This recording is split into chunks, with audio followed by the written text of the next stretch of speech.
I'd like to, before I start, acknowledge the work of my colleagues from the Whittlesea Interagency Task Force on Gambling, in particular Jamal Ahmet, who's the CEO of a local agency called Whittlesea Community Connections, Louise Sharkey, Phil Watson, Carmen Phalis, Max Lee, and also a colleague from Whittlesea City Council, Rebecca Siriani, because the Whittlesea Interagency Task Force on Gambling is not an organisation. It is a group of very committed people from a variety of organisations who have come together with no funding and no resources to try and address the harms from gambling that are occurring in this particular municipality of Whittlesea. And in some ways, after all I've heard at this conference, I think this is just the beginning of the type of work that you've been doing in New Zealand for some time. So just to give you a sense, the city of Whittlesea is an outer urban municipality to the north of Melbourne. It's very large in terms of land area, and it's one of the fastest growing municipalities in Australia. I think it has the fastest growing postcode, which is a suburb called South Moang. So volumes of people are moving into this area every week, and you can see some stats there in relation to that. So that also means and comes with the risk of volumes of EGMs moving into the area also, because this area is actually well below the cap on poker machines that exists, and is never going to be able to argue that there are too many poker machines from a point of view of the political context in Victoria, saying that anything up to 10 per thousand is acceptable. It's also a very diverse municipality. In the southern part of the municipality, you've got quite established suburbs that are also fairly disadvantaged, but have a lot of cultural diversity. A lot of ethnic groups over the years have settled in this area.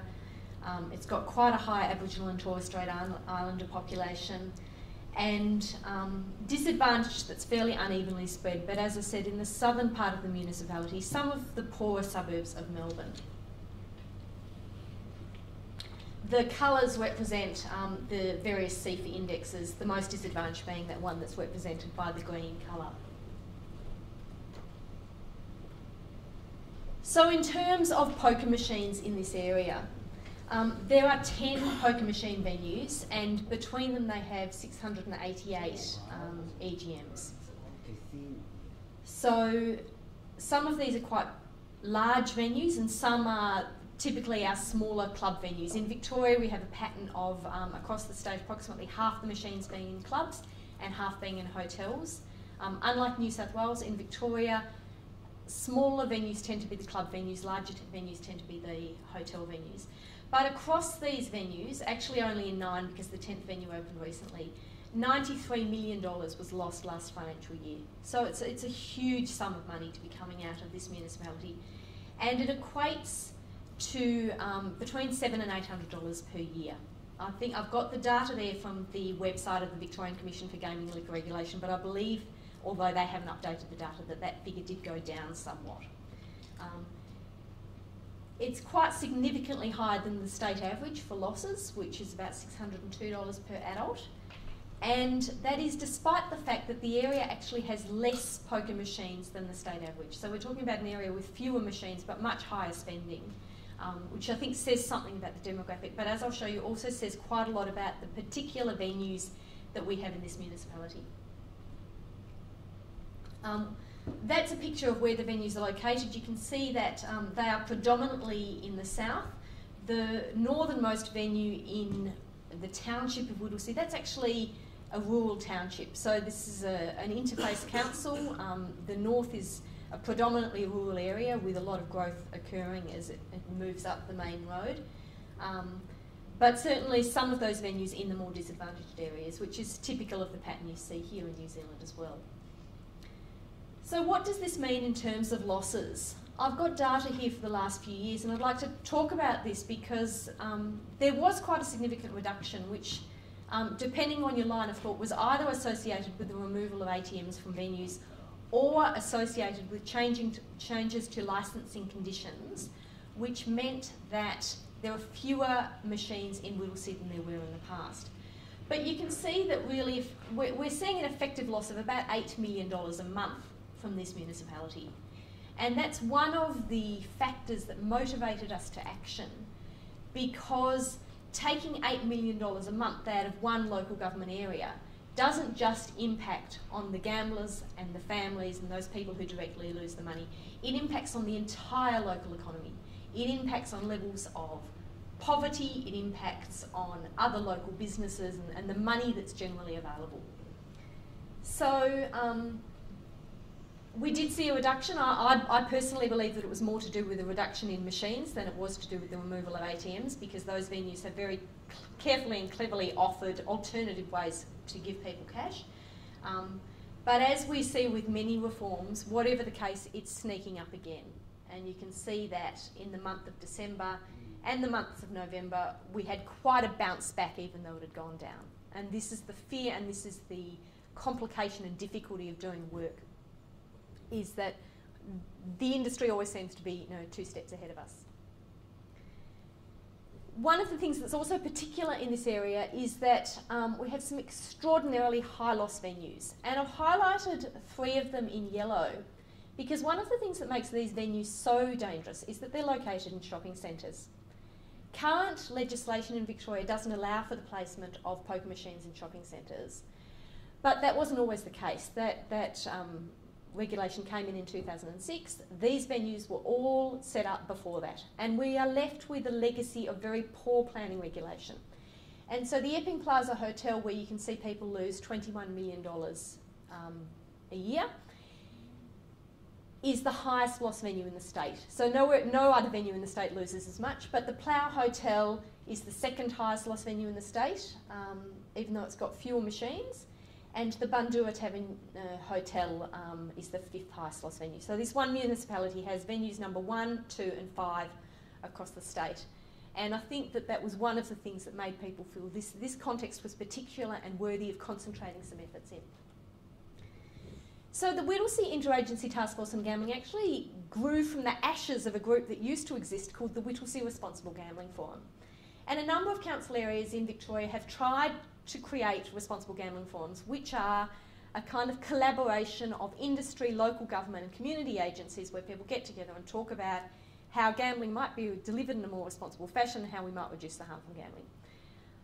I haven't been in this job for that long, but some members of this group had been plugging away at this forum for the last 10 years, and they were hitting their head against a brick wall.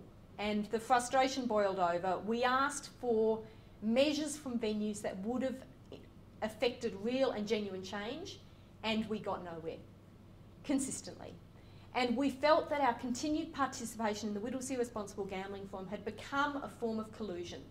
It enabled the venues to wave a flag saying, we are so responsible, we attend this forum, we're long-standing members, look at our commitment, whilst doing absolutely nothing.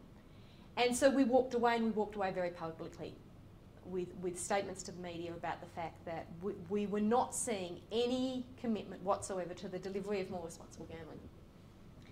So, as I said, we walked away, and in the absence of any community agencies, Whittlesea City Council subsequently suspended the forum.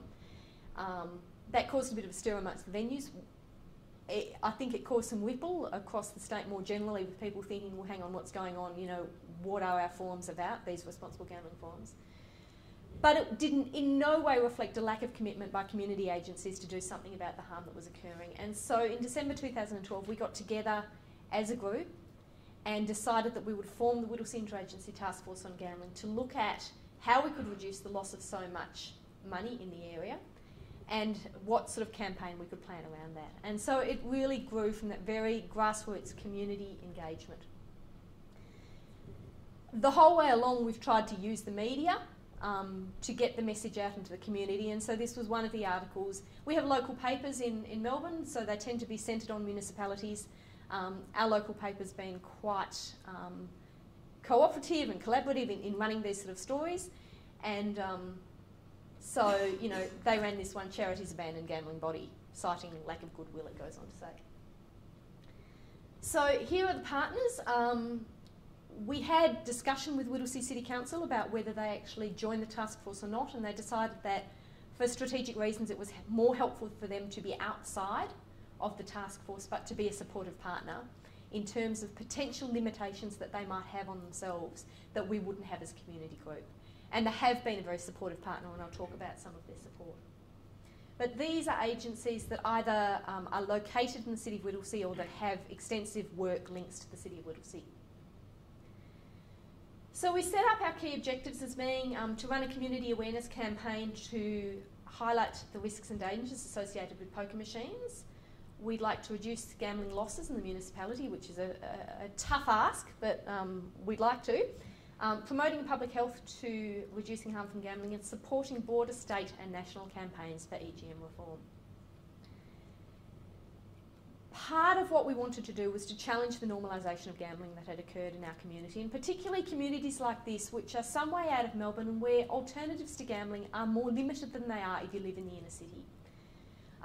We'd like to do everything we can to work to reduce and limit access, and part of that includes seeking law reform. But also we recognise the importance of ensuring that people who require assistance are provided with excellent assistance, both at a clinical and at a community level. So our campaign, and I've got a pile of these postcards here at the front. I hope that you'll all take some on your way out. Don't limit yourselves to one. I don't want to put them back on the plane with me. So take a pile and share them around your agencies. We thought we would like to run quite different messaging to the sort of messaging that we'd seen. So, you know, the Victorian government has long run a series of messages which focus on responsible gambling. It's that individual paradigm that we've talked about. You know, gambling is enjoyed by the vast majority of people. Some people run into difficulty and there's help services available for them. You know, if gambling's no longer fun, walk away. That kind of message. We were looking for something fundamentally different.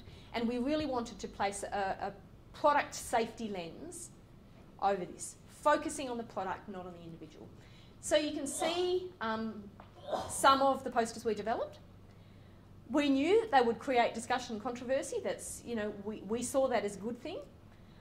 We knew there would be debate about the likeness of a cigarette and a poker machine. And I'd have to say, you know, these came out, and there's some others, which you can see here. Within a week of these coming out and hitting the media, I'll just click this, which they did. This was the local media actually ran this story, which was fantastic from a point of view of the fact that we spent a couple of $1,000s on postcards, but we got a double page spread in the local paper, which was worth far more than we actually could have purchased. And this came out, and the next day we had Clubs Victoria on the phone to us saying, can we meet with you? We think perhaps we haven't been working hard enough on responsible gambling in the City of Whittlesea. And we said, well, we have met with you for a number of years on the forum, but certainly we'll meet. And they came and they met with us, and they said, look, we were a bit concerned, you know, we think perhaps we could do more. We're particularly concerned about the comparison between cigarettes and poker machines. It's not good for us, they said. And we thought, well, fantastic, because we didn't want it to be good for you. It told us a lot about the fact that they were listening. All of a sudden, an industry that had mucked us around for years were listening. And it's a small way, and it's a small campaign in one local government area, but we hope it will spread. So we got some media. We got a front page article in the other local paper in the area as well. And we're also given a small donation which enabled us to print these poster boards. So they're AE0 in size. It's quite big. They say poker machines harm Whittlesea, $93 million lost. And we put them up on a number of health and community agencies within the municipality. So this is Kildonan, which is a Uniting Church agency. It's co-located with the local Uniting Church, and it's on a fairly major road in the City of Whittlesea. In the tradition of you know, activism and, you know, going the extra mile, we've started putting some of these posters in locations where perhaps we don't have permission, but there's an empty fence on a vacant block, because this type of action, I think, is called for in a community that is hemorrhaging money. And, you know, we put up these posters, we got more media. One of the things we became aware of is that nobody had any idea about these losses. People say, oh, you know, $93 million since pokies were introduced. And we said, no, $93 million in the last year alone. And so in the reprint of the postcards, we've actually put that. We've put in last year alone because we wanted to make that more explicit. The other thing we did in the reprint of our postcards when, you know, the first lot had all rolled out is that some people looked at this number and they said, what does that say? And we realise that numeracy skills in the population are such that there are some people who actually, they see it's a big number, but they actually don't quite get what it says. And so in the next lot, we've written 93 million with million in words, but we've got another postcard which says $255,000 lost every day. Because for many people in that area, that's the typical home mortgage. And so it's a sum that they can identify with. And this shocks people. And it may not change their gambling behaviour. We know that, you know, there's a difference between giving people information and behaviour change. But I think it's the start of a conversation in this community about the money being lost and the impact of that money and what the community will stand for. And we have to highlight and deal with the fact that we have very irresponsible venues. So with the removal of ATMs in Victoria, what we started to see was signs like these appearing on the counters in EGM venues. Cash out here. This sign was taken at, this is at the Epping Plaza Hotel, it's the highest loss venue in the state. These signs are right throughout the venue. Get cash here. There is one sign right in the entrance that says, due to government change in laws, we are no longer able to offer you an ATM, but we have accommodated this by providing a cash out service. i.e., blame the government for the fact there is no ATM, but we are so helpful we're going to give you cash in another way. And, you know, we were fortunate that we got this to get a run in the paper too. So a big part of this is kind of changing and speaking to the hearts and minds of people in the community and highlighting this. And we were very pleased that this story actually got rolled over into The Age. So it got rolled over from the local paper into the statewide paper, The Age, which many people read. There it is, there's the Age copy. But as I said, you know, they're not allowed to advertise gambling. I don't know what this looks like to you, but to me it looks awfully, you know, like an advertisement for gambling. One voucher per person, spend $20 and get a $10 voucher. This is for a pokies venue. Down the bottom it says excludes tab and bottle shop. It doesn't say it excludes the pokies, so I'd have to assume that you can use your voucher for the pokies, and I mean that's clearly the audience it's intended for. So, as I said, we started with absolutely no funding. As a community group, we applied for a council grant and we were granted $5,000. That's the maximum they have in their council grants program. But you can see when I say we're running on the smell of an oily rag, we really are. I've heard a lot of people talk about how they don't have much of a budget. But we're seeing how far we can get that to stretch. And we were successful recently with getting a $25,000 grant from the Reichstein Foundation. And one of the reasons we're particularly pleased about that is they've given us that grant specifically to run advocacy campaigns and to lobby local politicians. And so I think that will be the next phase of our work, will be not only to build support in the community, but to build MP champions in our local area. And we hope that we might have some success with that because our local MPs are not marginal by and large. These are solid Labor seats. So MPs should be able to take a stand without risk of losing their seats, without the risk of Clubs Victoria, Clubs Australia running a campaign against them. But we need some MPs who will go into Parliament and who will say, enough's enough of the losses of the hemorrhage from our suburbs, we want some change. So what reforms do we want? There's been a lot of talk of different sort of measures. We're trying to keep it fairly simple. We think $1 maximum bets is probably the most effective way to go. At the moment, one push of the button can cost you $5. If we bring that down to $1 for a push of the button and have a maximum loss per hour of $120, it changes the machine parameters so that the machine effectively isn't quite as addictive, doesn't have payouts at the same level, but it's still there, it's still a product that any member of the community can use if they choose to. We'd also like to minimise the impact of EGMs in shopping centres, and I know that this is a long-term and a very difficult advocacy goal that we're not likely to achieve overnight. But we might start by trying to limit the hours of operation of those venues, limit the number of machines allowable in a shopping centre. We'd obviously like to look to a future when they're relocated out of those places. People go to the shops often with a wallet full of cash, expecting to do their shopping, and instead they come home with nothing.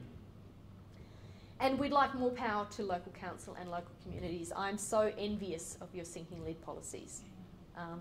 Because we have an open door policy at this stage, particularly in areas like this where even though our council, our local government has fought hard to keep machines out, they haven't always been successful. And we, as you saw, we had another venue that opened in the month of December. So ensuring good systems of support is partly about making sure that agencies examine their own responses to people with gambling problems, that the screening is good and that the services are there. But we're also working with local organisations to improve alternatives to gambling. And one of the campaigns that started in Whittlesea but actually looks set to spread is our March Away from Gambling campaign. We worked with the neighbourhood houses to apply also to the council grants pool to get funds to run a whole series of alternative activities. So in the month of March, neighbourhood houses across the city of Whittlesea, and there are 6 of them, are running a calendar of events that are an alternative to gambling. They are open to anyone. We're not saying, you know, this is something for gamblers. These are community events. Everyone's welcome to attend.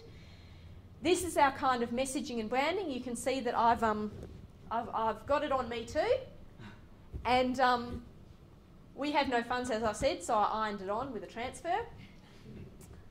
I ironed 20 on, so we've got 20 of them. We hope we can spread them far.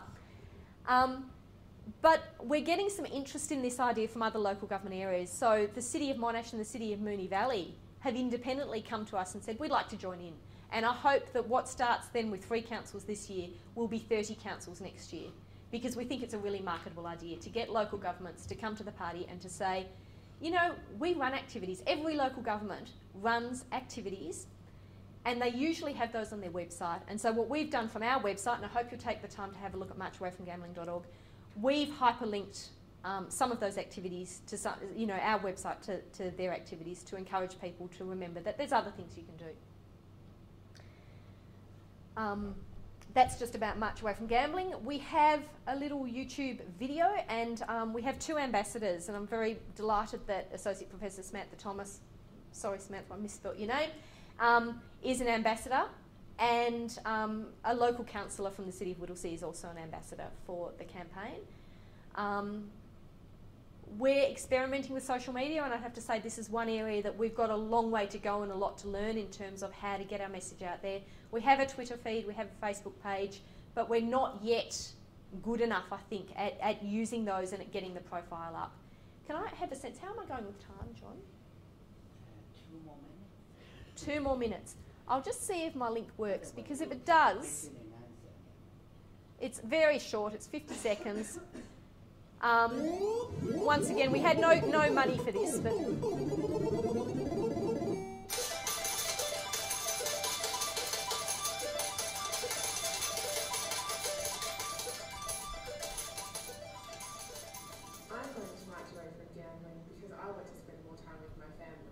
I want to spend more time with my friends.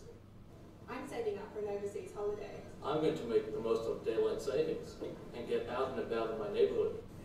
I'm going to do a course at my local neighbourhood house. I was shocked that people in the city of Whittlesea lose $250,000 a day at the pokies. And I want to support other local businesses. Join me and put the health and wealth back in your life. Can you march away from gambling?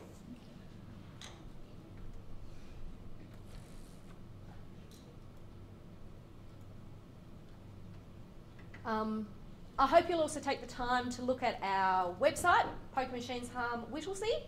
We keep trying to update it. Once again, these things are difficult in an absence of resources, but we're getting there, and we think that these things will improve, and I've certainly learned a lot in this conference about people's use of social media. And if you'd like more information, please don't hesitate to get in touch with me.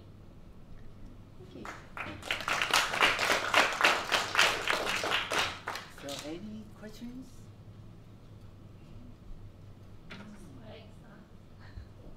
Thanks, Kate. Just a comment, Susan.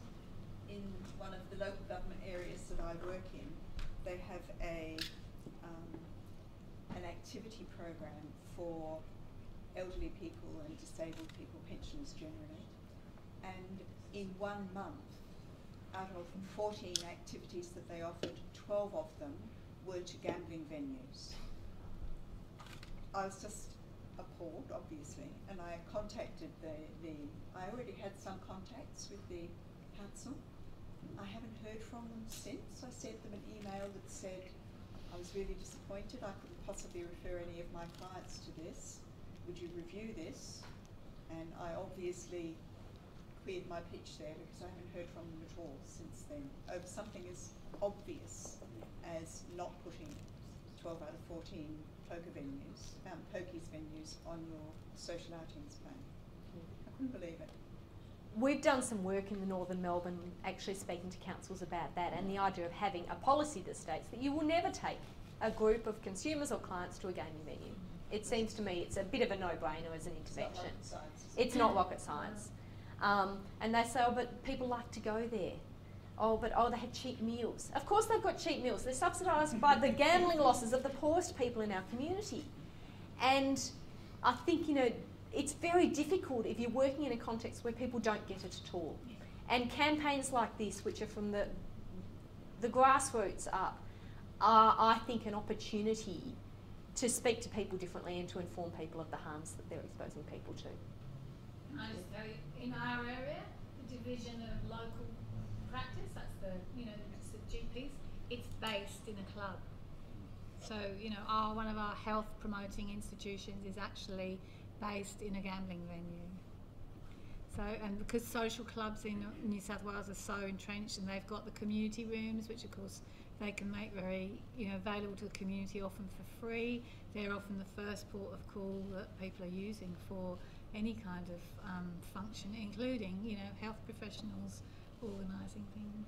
And these venues sell that as their community benefit quite often. They say our community benefit is that we make free rooms available with free tea and coffee so that groups from our community can come in. And then they write it off against their community expenditure fund tax allowance, tax rebate at $400 an hour. Any further my questions? last question, Yep. how can we get this from you? There's a whole pile of them on the table over there, and please take a pile. As I said, Yeah, please take. my suitcase weighs too much, so you'll be doing me a service. Okay. Thank you. So leave this to me. Okay, I'll leave this to you.